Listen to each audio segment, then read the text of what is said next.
Okay, for this one, I'm going to need for y'all to be a little patient with me. We're working with a 24-inch frontal.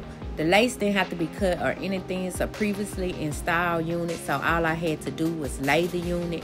My client want a updo, 2 binds, add braid. I'm like, child, where you want the braid at? She like, I don't know. So I'm like, okay, let's come up with some. So what I did was pulled out 3 pieces of hair, did 3 braids, and now I'm just going through the process of pulling the braids apart to give it that butterfly fit. Okay, when I do that, I'm going to move up to the top and curl the ponytail. Child, don't ask me no questions because I don't know. When I get up there, I'm just going to curl it and pin it as I go. When I finish that, I'm going to use these braids to camouflage the tracks in the back. I'm just going to pin them. Child, I really don't even know. I don't know. Don't ask me no questions. I'm going to pin them as I go.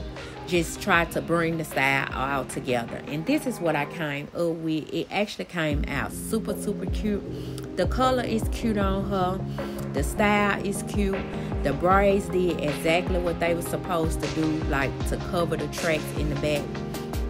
And this is the final look. When you see it, let me know you saw it, like, and I'll be back with another one.